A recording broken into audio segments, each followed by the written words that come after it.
Dober večer. Dobrodošli v zavodu Ateljeja International. Danes je z nami ena čudovita dama, gospa Maja Ferme. Malo se bomo podružili, malo bomo podebatirali o modnem svetu. Imamo par vprašanj, mislim, da nam gospa Ferme lahko marsikaj odgovori iz njene bogate karijere.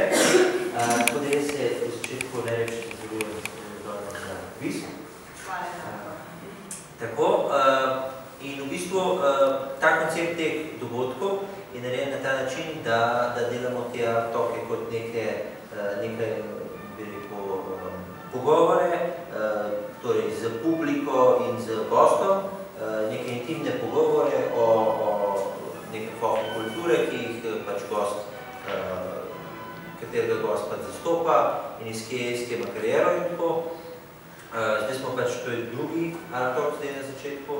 Danes smo pa v bistvu vključili v to vsebino še promocijo knjige Make Things Happen od gospe Ferme, ki je pa v bistvu vsebinsko in tako naprej najbolj postavljeno.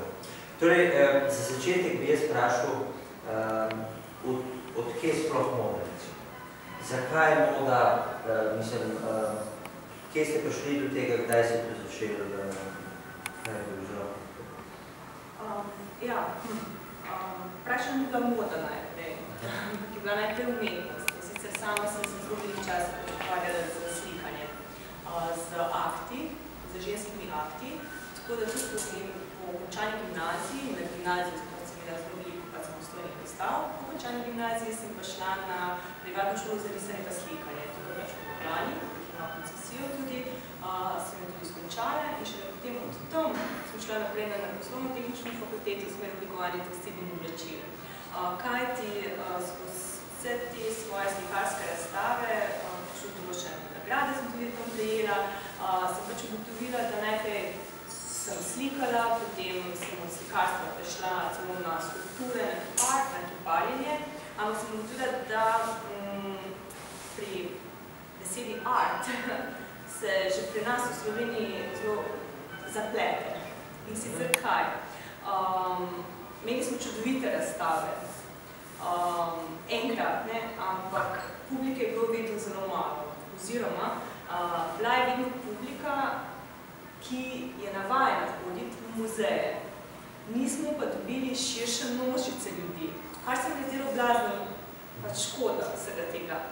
In zato sem začela razmišljati, dobro, moda je pa nekaj takšnega, kar imajo radi vsi in kar mislijo, končne fazi, da se vsi spoznajo na to. Tako otrok, 5-letna deklica, vedela za modne revije, pa bi želela iti na kakšno modno revijo, tako kakšen dedek ali pa babica isto. Vsi imajo to radi, moški, ženske, vsi. In vsi drevijo ponavadi na modne revije, ne? In sem potem rekla, v redu, zakaj pa v končni fazi moda kot moda iz tega vidika, da je samo tržno naravnana, me nikoli ni zanimala. Zanimala me je bolj v smislu umetnosti, v smislu haute couture, kar v modi pomeni pač umetnost, ne? In pač haute couture je tudi doma pač v Parizu. Zanimala me je pač to. Se pravi, in tudi moja prva kolekcija, ki sem predstavila, na manjši modni reviji v New Yorku, je bila takšna, da sem na kose tkanine najprej slikala in potem to ukrojila in v oblačila. In s tem sem dobila na nek način hodečo umetnost. Ne samo, da slika, ki jo je nekdo nosil. Ne samo, da sem se izognila temu, da bi bila samo eno ali pač tridimenzionalna, ne? Ampak enostavno je ta umetnost tudi potovala med različne ljudi, ne samo v eni državi, ampak tudi tako ni bila omejena, ne? Se pravi, zemljepisno in tako naprej, ne? Se pravi, naenkrat sem imela tle čisto drugo publiko in tudi v končni fazi cela stvar umetnosti je v tem, da želiš dati neko sporočilo. Se pravi, jaz sem želela dati neko sporočilo čim bolj širšemu krogu ljudi. Ampak mislim, na tak način je to uspelo. Je bila recimo moda kot sama, neko zanimanje za modo, recimo, že prej, ali so bili to kakšni, ne vem, vzorniki, je bil to kakšna družinska patina? Ne, v bistvu je samo od sebe, glih iz tega razloga v bistvu nastavljeno. Ja, prav iz tega razloga. Moja družina je drugače družina kuharjev, odličnih kuharjev, tako da zelo rada dobro jem. Ampak dobro, malo pa tisto, da je dobro.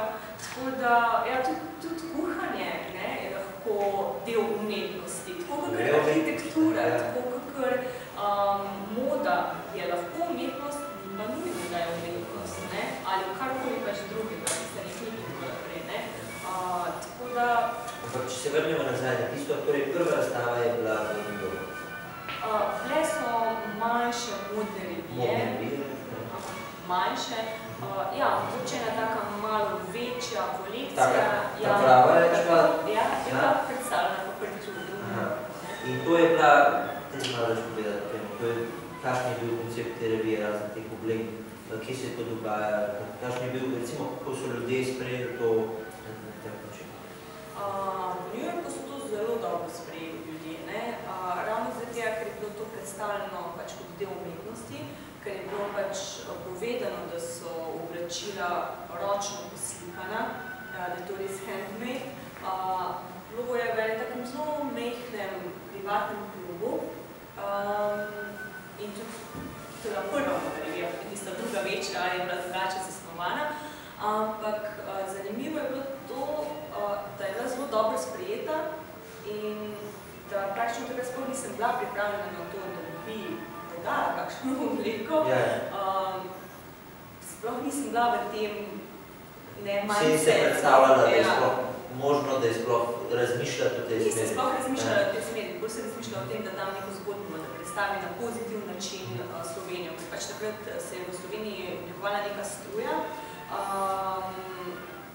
modna struja, ki je zelo promovirala modo, ki niti ni bila slovenska, ampak se je zgledovala nekako po Japoncih, po Skandinavcih, zelo čistih linij, zelo veliko črne barve in tako naprej, mogoče malo moreča in pač jaz sem videla Slovenijo takrat na drug način, da je to neka mehna, sicer država, ampak zelo pozitivno usmerjena in tak biser Evrope in pač na takšen način sem to želela predstaviti pač v New Yorku, pač našo državo. Zato je bila tudi kolekcija zelo pisana, imamo zelo veliko naravnih bogatstev, to sem tudi predstavila potem skozi kolekcijo. Seveda, kolekcija je bila odprta od glasbe do oblačil, do nekaj pa do vsega.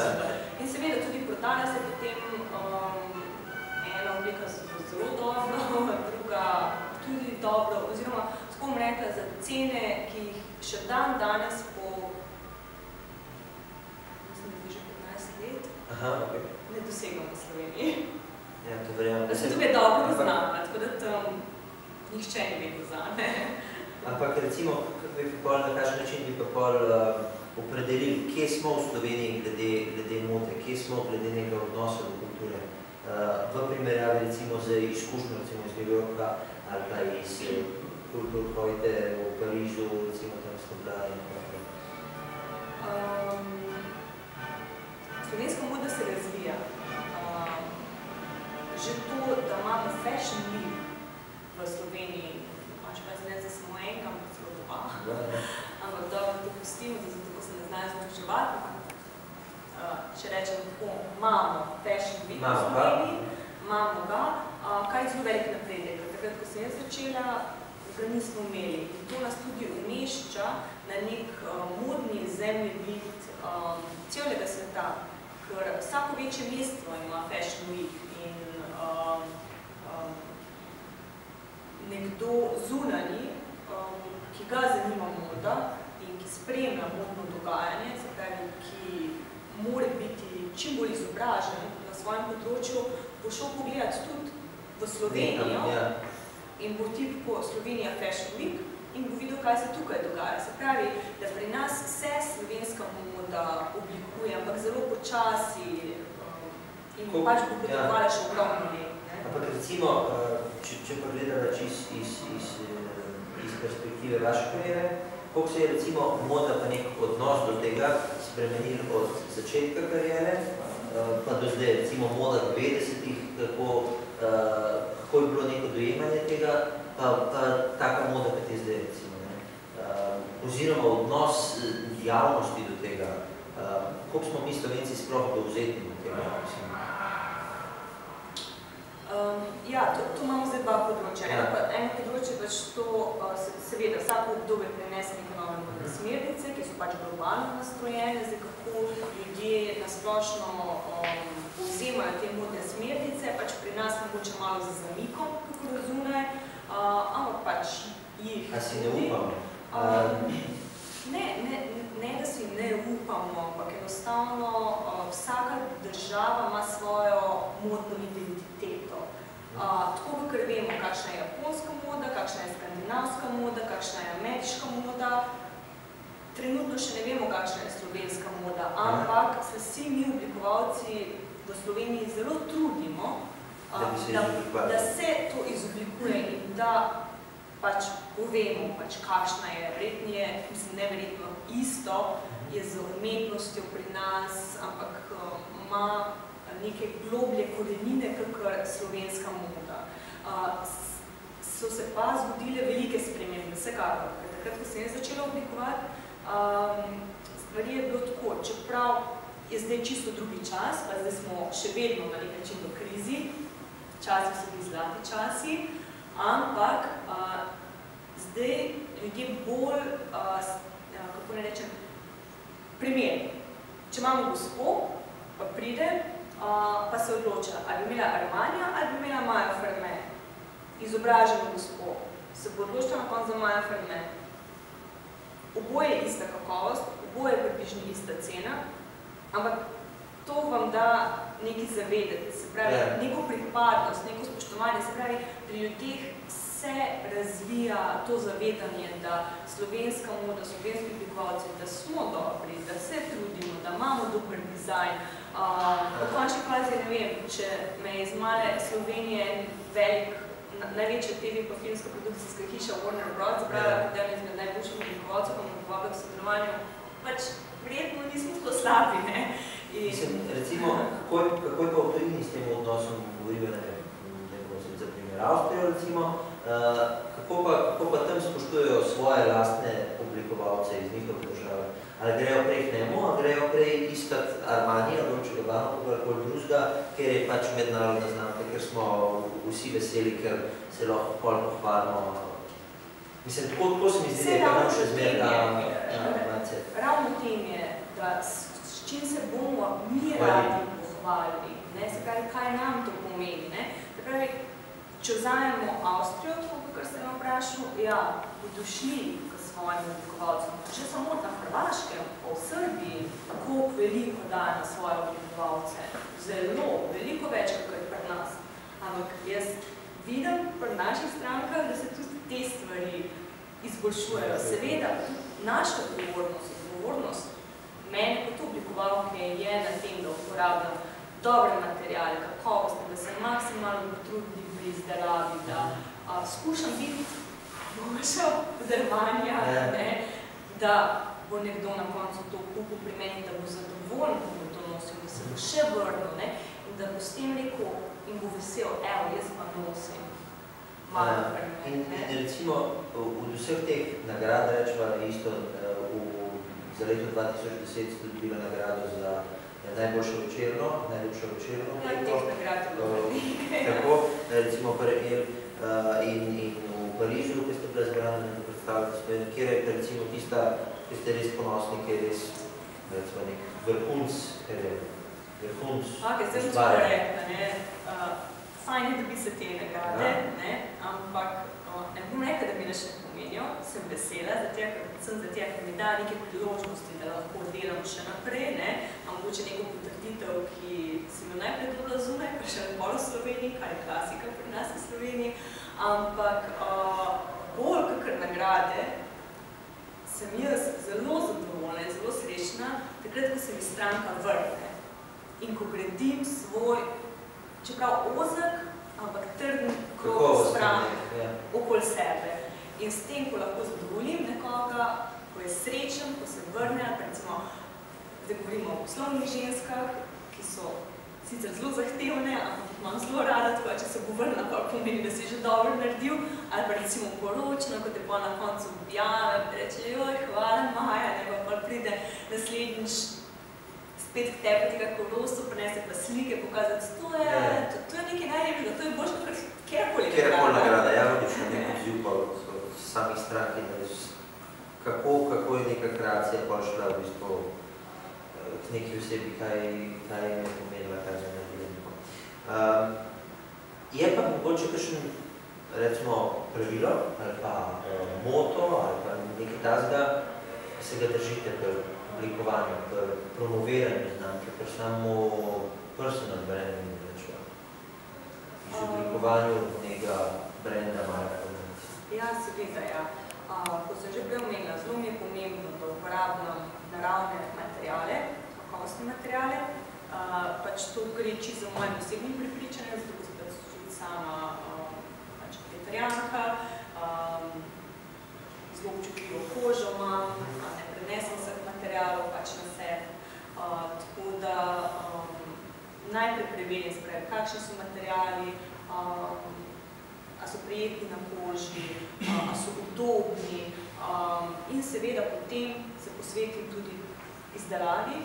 Izdelava mora biti kakovostna, odlična, se pravi, tako kot smo imeli včasih, ko so naše babice bile navajene, da so se kupili enkrat v življenju plašč in so tisti plašč nosili celo življenje. Danes greste v določene, pač sicer nizkocenovne trgovine, pač kupite plašč, sicer za fajn ceno, za dobro ceno, za ugodno ceno, ampak ga boste nosili maksimalno leto ali pa mogoče, ne vem, 2 leti, če boste res imeli bolj srečo, ne. Pa boste pa zamenjali z nečim drugim, ker to je pač hitra moda, ne.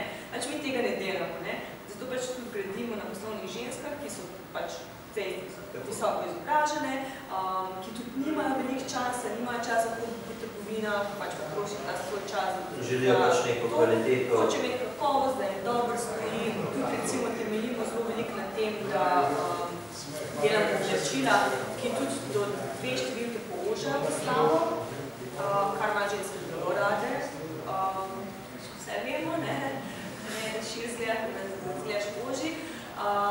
In pa seveda na koncu pač tudi sam dizajn. Zakaj? Zato, ker če se bomo ženske dobro počutile v tistem, kar bomo nosile in bomo dobili še kakšne pohvale potem odstop nazaj, bomo s tem še bolj samozavestne in samozavest nam bo dajala možnost, da bomo tudi še bolj uspešne na svojem področju.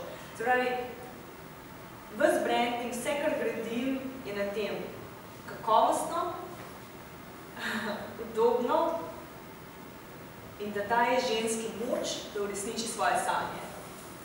To je mene pomembno.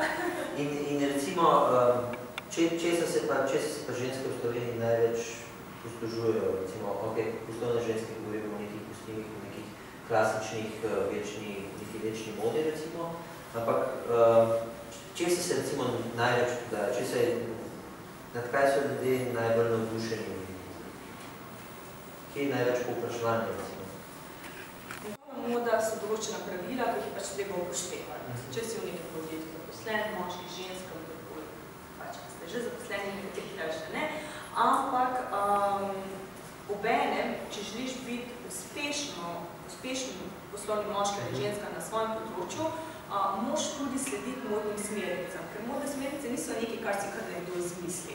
Modne smernice nastajajo na ulici in skupina ljudi, ki je prav zaposlena za to, da hodi po svetu, v velike prestolnice, da opazuje mlade, kaj se dogaja, kakve so politične, kakve so družbene spremembe, kako se obnašajo mladi, kje je, kam potujejo in tako naprej, se vsako leto, večkrat na leto, skupaj sestane in izoblikuje te modne smernice. Se pravi, samo prenose se skupaj pač na papir. Tako da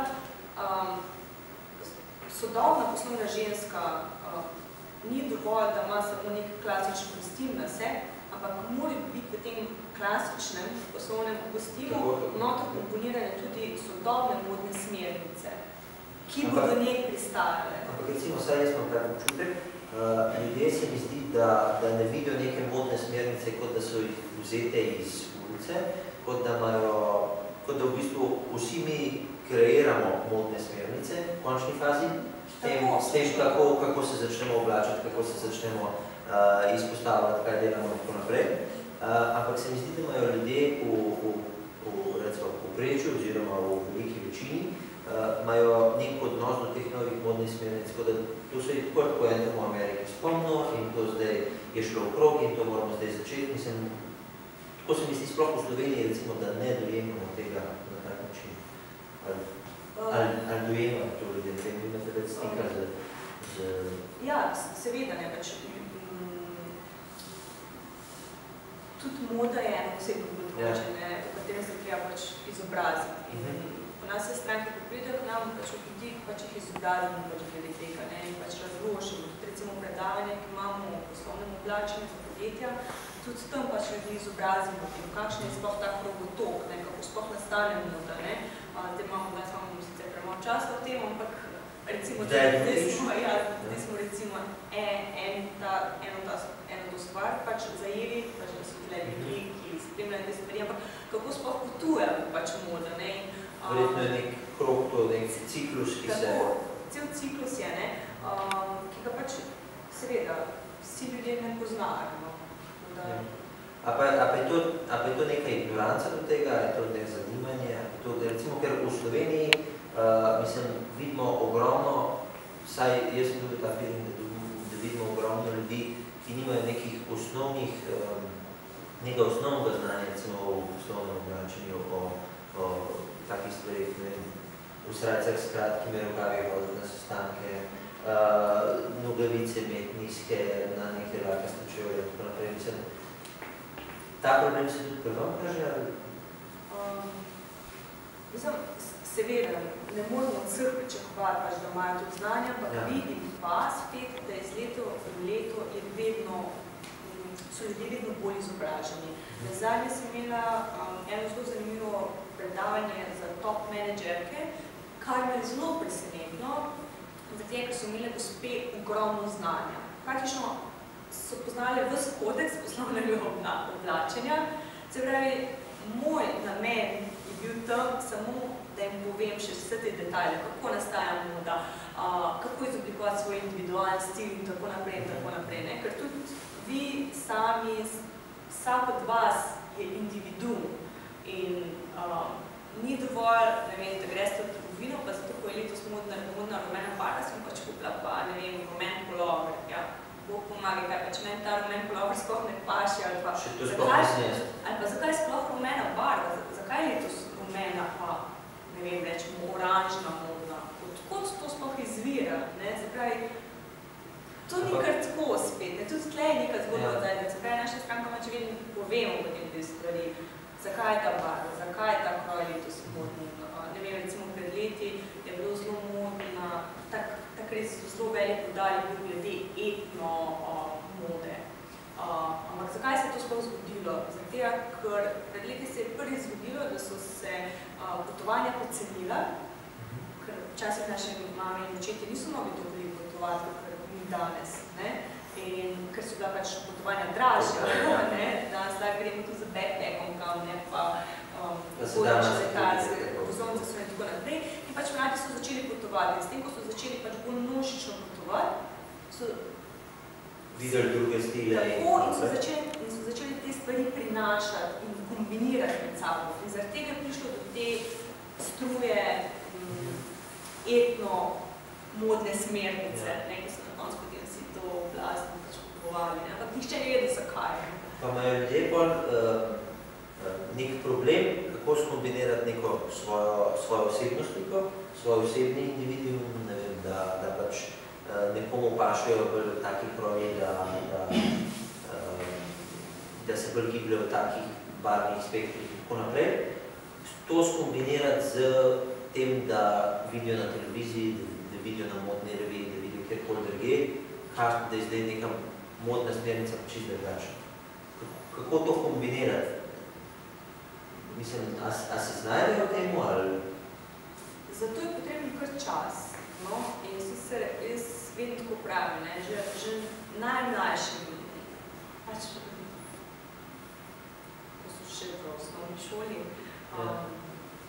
predvsem staršem, pusti jim svobodo, zaradi tega, da res takrat izraziš, da poskusiš različne stvari, če stvari ne bojo na skupaj pasali, ste sen, poskusite, kombinirajte, učite se, v čem se dobro počutite, v čem se ne počutite v redu, kjer kroj vam je ok, kjer vam ni, kjer barva vam je v redu, kjer vam ni, ne vem, eksperimentirajte, ne, recimo letos sem bila na Japonskem, mladi ful eksperimentirajo, pa to je to barvo, to vsega, to je užitek za pogled, ne, pa včasih bi rekli, kakve stvari pri nas, to pa res ne gre skupaj, ne, ampak ja, poskusite, ne, ker potem, ko si starejši, ko vidiš, kaj ti prispeli, kaj nekaj, to je nek proces, ti je potem lažje izoblikovati nek svoj modni slog, tudi odvisno od tega, kje bo zaposlen, kaj želiš početi, kakšen si ti po karakter, kaj je tebi všeč, v kombinaciji za tvojo postavo, za tvojim delom kože in tako naprej. Da se malo premalo. Veliko stvari je treba komponirati skupaj. Komponirati skupaj. Recimo, če se gre v tujino, če se gleda neka velika mesta, se meni zdi, da so tam ljudje, da je vsak svoj unikal.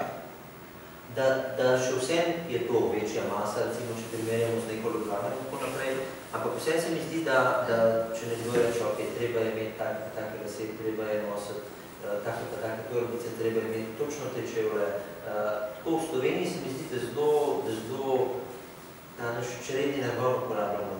Da to bolj vsi začnejo, ne vem, ki se pogleda recimo na srednjo šolo, kjer okoli v Sloveniji. Se vidi, da je to vse po nekom istmu kupitu narejen, malo je tistih, ki izstopajo, recimo v tujini je pa tega ogromno. Kaj to zaradi že kot narodnost prineseš ti neko tradicijo, neko kulturo samo, ali je to čist, kako si svoj stil?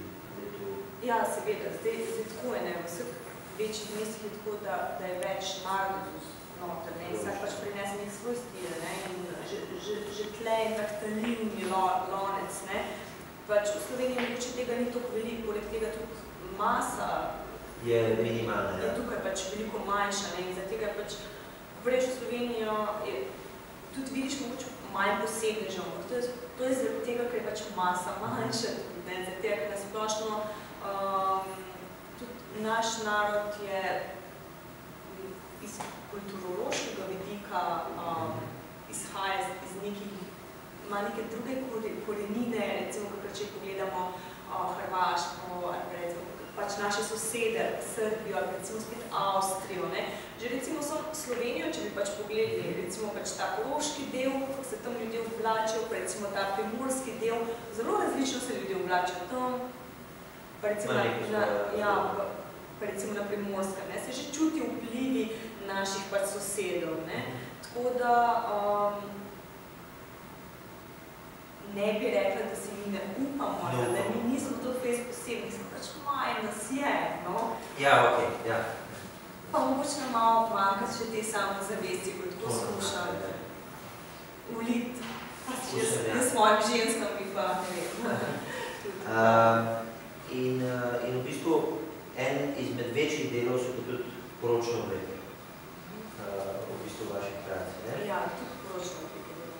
In v bistvu tale knjiga izvira iz neke poročne zgodbe, v bistvu tam se je začela ta ideja, če sem jaz prav razumel, kako se skupaj. Ja.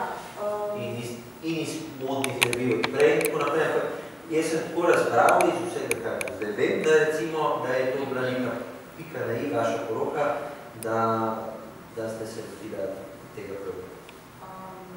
Ja, malo svoje poklepetanje nismo uspela tako vest, ampak ja, no, praktično je tako, no, da tale knjiga, ki niti ni knjiga, ampak je bolj priročnik, kot nek akcijski dnevnik, je sicer v angleščini narejena, zaradi tega pač, da doseže čim več ljudi, ker pač nimamo stran samo Slovencev, ampak je zasnovana na tako, da praktično morate pač tudi sami delati in noter vpisovati stvari, ne.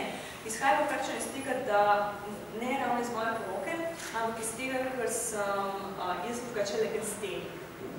To pomeni pač, da uporabljam malo bolj desno polovico možganov kot levo, da imam zelo močno vizualno predstavo in da probleme tudi rešujejo na čisto drugačen način, kakor vsi ostali. Tako da recimo, jaz preden, da sem znala sploh abecedo, sem že znala brati, abecedo sem se še pol naučila, ravno imam tako zelo obrat miselni proces in zaradi tega tudi kakšnega koli projekta se lotim, čeprav imamo pametne telefone, računalnike, vse, si zapisujem, si sama naredim knjigce in si jih takole zapisujem. In doslej, katerikoli projekt sem si takole zapisala, sem ga tudi uresničila. In je tudi bil speljan. In je bil speljan. In tukaj noter je pač med drugim tudi na tak zanimiv način narediti recimo 11 mojih projektov, bolj tako za inspiracijo, da vam daje inspiracijo, da je vse mogoče. Pač sem se rekla, ok, jaz pa enkrat hočem pač vedno modno revijo v New Yorku, pa sem jo naredila, samostojno modno revijo, da si mislila, pa Trumpa bi tudi spoznala, pa sem ga spoznala, pa tako naprej, no, pa pravim se sprejela. Tako da to je bil en projekt, ne. Potem sem si želela, da bi delala v filmski industriji, pa mi je to uspelo potem Warner Brosom, pa tako naprej, v glavnem. In pač imam kar veliko takih knjigic doma in tisti, ko me pač malo bolj poznajo, so mi rekli, joj, Maja, pa daj narediti kako tako knjigo, pač tako, da bi pa še mi to uporabljali, ne. In pač to je kar nekaj let trajalo, ampak sem imela to skozi nekako v glavi in smo pač potem naredili to knjigo, zato, da je namenjena zgoraj ne samo meni, ampak tudi samo ostalim. Ker rečeno mi je zelo pomembno, da smo vsi pozitivno nastrojeni in da vse stvari so mogoče, čisto vse, kar si zamislite, vse, sem, če se jih na pravi način lotite. Ampak to ne pomeni na tak težek način, ampak vedno je treba, treba je biti resen pa vse, pač pri tem, ko se lotevati, pa biti profesionalni, ampak kljub temu je pa treba imeti malo tiste otroškosti v sebi, se malo poigrati, biti vesel, pa karkoli je to. Uživati v tem, ne. Karkoli je to, ne. In ja, pač to knjig se uporabljajo ali za načrtovanje porok, potem tvoja sestrica, ne, je uporabila to knjigo za načrtovanje svojega magisterija, pa ga je naredila. Potem, zdaj pred kratkim smo imeli tudi eno gospodično, ko se mi je javila, sem bila tudi zelo vesela, ne, se je pač izgubila službo in pač je načrtovala svojo nadaljnjo kariero in je zdaj odprla že svoje podjetje. Tako da veliko takih pozitivnih zgodb je, ne. In pač ljudje potem to tudi delijo pač v socialnih omrežjih in tako naprej, zaradi tega, da se med sebojno podpiramo in da se pač delimo neka pozitivna energija. In pač v to knjigo se lepijo stvari gor, se pišejo, rišejo in pač se imaš fajn, ti se zabavaš pri uresničevanju svojega projekta, no. In recimo, prej, ko smo bila v New Yorku in Trumpu in tako naprej, verjetno je bilo v življenju še veliko zanimivih ljudi, ki ste jih spoznala, recimo Monika Bellucci, tudi vašo delo prepoznala in tako in ga cenila. Kdo je pa bil tisti, ki je res največji vtis na ljudi? Ni bilo enega človeka, da bi rekla, joj, da je naredil ful vtis name, ampak tisto, kar je pa vedno ostalo, mislim, tako, kar pa nosim tako nekako noter v sebi, pa to, da vsi ti, mislim, to so res velike zvezde in Monika Bellucci je velika zvezda na svojem področju in recimo Ana Netrebko, največja operna diva, to so velike zvezde, ne. Tudi v končni fazi Tino Maze, ko imamo neka zvezda, sem pač tega ne zavedam, pa še cel kup ljudi, ne, ki so trdo delali, pač, da so prišli do teh rezultatov, ampak vsi ti ljudje so tako enostavni, tako preprosti, tako človeški, vsi pokažejo takšno hvaležnost, recimo pač Monika Bellucci je dobila tudi našo ogrlico za tem 100 milijonov let starim slovenskim draguljem. Ne vem, mislim, da je bila bolj vesela, kakor kdorkoli, recimo drug, ko je tudi to prejel dar, ne, in tudi kako hvaležna je se skupaj, ne. Potem tudi recimo Ana Netrebko, ko je malo pač našo torbico, ne, tudi izredno vesela, tudi med drugim tudi Elina Garanča, tudi velika operna diva v Avstriji, ne. Recimo, to je bil tak zanimiv dogodek, no, da z vami delim. Ko je dobila v dar, Elina Garanča je dobila v dar to torbico in ko je imela pri nas koncert in potem je zraven stala moja kolegica in rekla, joj, a lahko eno fotografijo, da pač pofotografiram, ne? In je tako stopila zraven slovenska novinarka, ki je skrbela za te stvari, pa se zelo dobro poznamo, ne? Ker je tak slovenski trg je mehen. Rekla, joj, ne. Pa rekla Elina, seveda, lepo prosim, z največjim veseljem, ne? In je sama prevzela celo pobudo, me objela, se zahvala, mi na koncu bi napisala še pismo in tako naprej. Hočem povedati, da tako ravno zato, ker so sami prišli z trdim delom do vsega tega uspeha, znajo pokazati tudi hvaležnost. In mislim, da je to najbolj pomembno, da na svoji poti, kamorkoli pač greš, da skušaš to zadržati in da skušaš na svoji poti pomagati tudi drugim. Ker Elina je s tem meni pomagala, da sem dobila fotografijo in se je tega zelo dobro zavedala, ne? Ampak je ona sama rekla, ja, seveda, in lahko to objavite, ne? Tako da, to je skozi potrebno imeti v glavi. To je bilo bolj vezano tudi z modno revijo, ki je bila na veleposlaništvu. Ne, to pa ni bilo vezano s tem, to je bilo pa čisto posebej. Sem zelo vesela, pa že sem v svojem življenju spoznala nekaj par res izrednih poslovnih žensk, ki me podpirajo na moji poti. Seveda, nišče ne naredi namesto tebe tvojega dela, treba pač biti realen glede tega, ampak že to, da ti da nekdo možnost, da se predstavi za svojim delom neki publiki, ki jo ti mogoče ne poznaš, se mi zdi zelo lepo, ali pa da ti podeli neke informacije, za katere pač ti prej nisi vedel, da te upelje mogoče v nek svet, ki ga mogoče ti nisi poznal. Pokaže nekaj, kaj ti še ne poznaš. Super. Če je še kakšno zanimanje, se kakšno stvar, drugače jaz predlagam, da si bolj pogledate knjigo. Ja, drugače tudi na socialnih omrežjih imate, lahko pogledate gor, naročite lahko tudi prek socialnih omrežij, tako da, če boste imeli kdaj v glavi tak poseben projekt, tako, pa da se boste še zdravo malo zabavali, pa delili potem svoje uspehe z nami, to je kar pomembno. Ja? Mislim, da smo kar bliščujem. Super. Torej, najlepša hvala za danes, za ta razgovor. Jaz imam tle še eno